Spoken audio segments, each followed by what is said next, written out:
여름의 뜨거운 햇살 아래 사무실은 시끌벅적했다. 난 상사의 잔소리에 내 마음이 점점 답답해져 갔다. 일주일 내내 꼼짝없이 앉아있던 탓에 집중력이 흐트러지기 시작했지만 상사는 그런 내 기분을 전혀 이해하지 못하는 듯했다. 정태 씨, 이 보고서 왜 이렇게 늦게 제출한 거죠? 상사의 목소리가 귀를 찌르듯 날카롭게 울렸다. 미리 준비했어야 하는 거 아닙니까? 다른 팀은 벌써 제출했다고 하는데요. 나는 당황한 마음을 감추며 대답했다. 죄송합니다. 팀원들과 조율하느라 시간이 조금 걸렸습니다. 조율. 상사가 비웃듯 말했다. 결국 책임을 다른 사람에게 미루는 겁니까?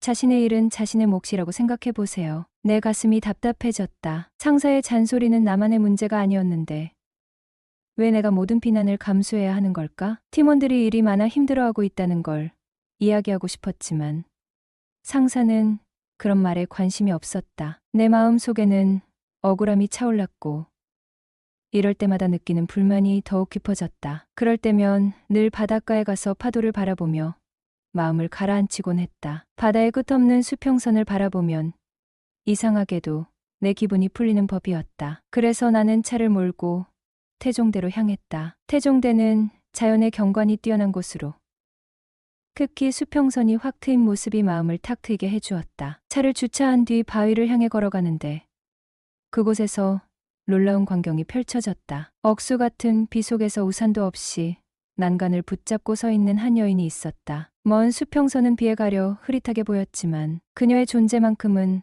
선명하게 내 눈에 들어왔다. 혹시 김 부장 사모님? 나는 비를 피하기 위해 그녀 곁으로 다가갔다. 그녀도 나를 알아봤는지 눈이 커졌다. 어머, 절 어떻게 아셨어요? 그녀의 놀란 표정이 너무나도 귀여웠다. 김 부장 사모님 아니세요? 난 우산을 그녀 위로 올리며 비를 막아주었다. 어머, 어떻게. 그녀의 반응이 재밌었다. 그때 뒤풀이에도 같이 갔었는데 라고 말을 흐리자 그녀는 기억을 떠올리며 환하게 웃었다. 아, 신랑거래처의 학교 후배분 맞죠? 네, 맞습니다. 그런데 어떻게라고 묻자 그녀는 갑자기 입을 다물고 대답하지 않았다. 그녀의 표정에서 무언가 속상한 일이 있음을 느꼈다. 속상한 일이라도 있으신가요? 라는 내 질문에 그녀는 잠시 입을 다물고 대답하지 않았다. 그 침묵 속에서 나는 그녀의 마음에 무언가 아픈 기억이 있음을 직감했다. 나 또한 그 순간 내 마음속에 있던 직장 상사에게 받은 스트레스와 압박감이 떠올랐다. 서로의 감정에 공감하며 우리는 더 이상 혼자가 아니라는 것을 깨달았다. 같이 소주라도 한잔 하실래요?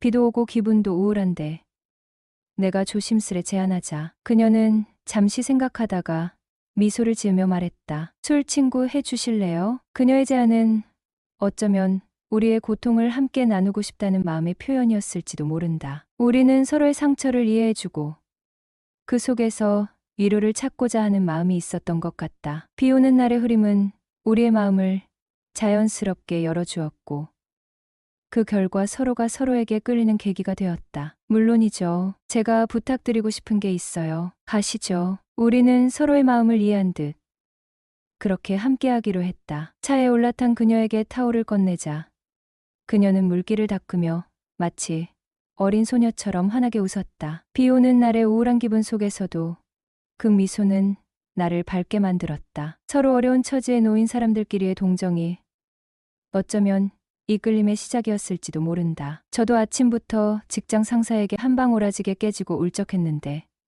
잘 되었네요. 비가 오니 회는 별로고. 뭘 좋아하세요? 난 태종대 순환도로를 달리며 그녀의 얼굴을 살피며 물었다. 저는 잡식성이라 뭐든지 잘 먹어요. 꼼장어구이는 어때요? 그녀의 대답에 나도 흥미가 생겼다. 그럼 자갈치 시장으로 모셔요?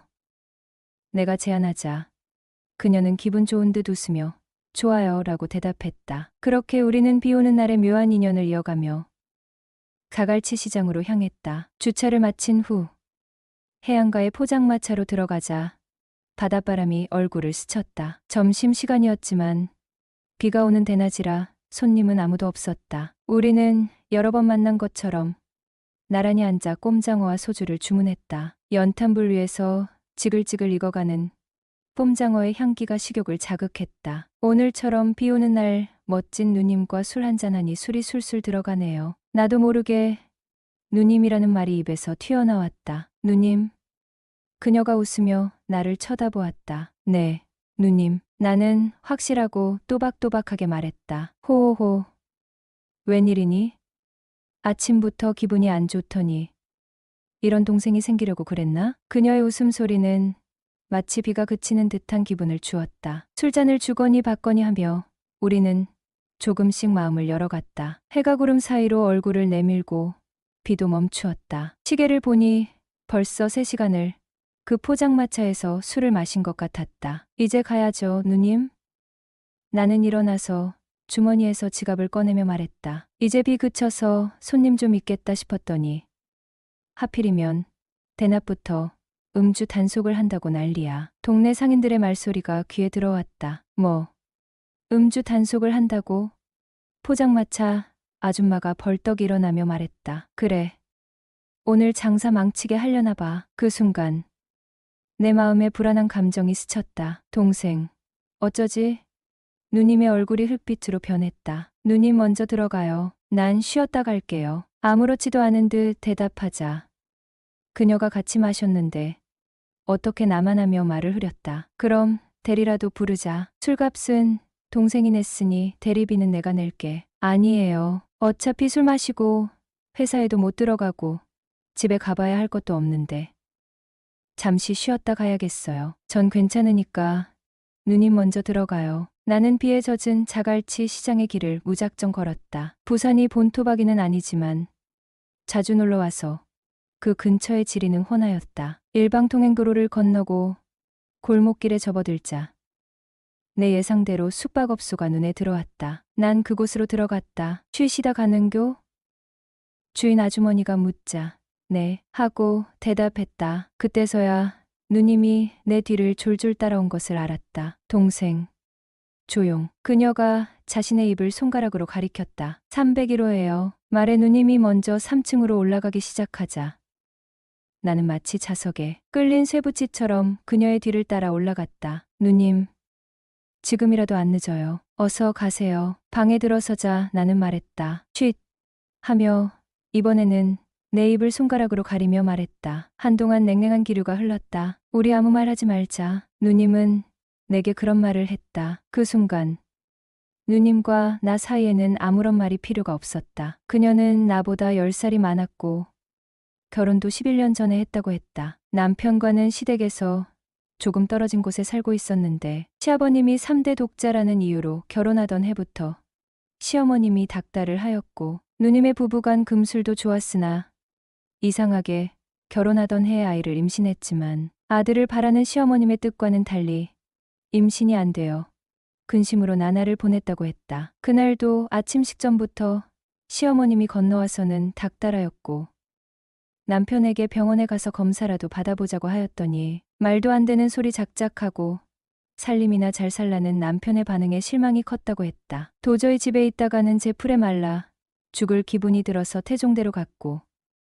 거기에서 우연히 나를 만나게 되었다고. 그녀는 웃었지만 여전히 풀이 죽은 얼굴이었다. 그로부터 누님과 나의 만남은 계속되었다. 나는 누님과 함께 있으면 마음이 편했고 누님 역시 나와 함께 있으면 모든 걱정이 사라진다고 좋아하였다. 첫 만남을 가지고 넉 달이 지난 날 우리는 다시 평소처럼 만났고 술을 권하자 누님은 그렇게 바라고 바라던 임신이 되었다고 말했다. 그녀의 눈치에서 뭔가 불안함이 느껴졌지만 난 설마 내 아이는 아니겠지 하는 생각으로 그냥 넘겼다. 평소처럼 데이트를 하다가 커피를 마시고 헤어졌다. 그렇게 일주일에 한 번 정도는 퇴근 후 영화도 보러 가고 저녁도 함께 먹으며 가까운 관계를 이어갔다. 하지만 그녀의 배가 점점 불러오면서 우리의 만남은 더욱 특별해졌다. 처음엔 기쁜 마음으로 그녀의 변화하는 모습을 바라보았지만 시간이 지날수록 그 안에는 복잡한 감정들이 얽혀 있었다. 출산 전까지는 자주 보고 싶다고 했지만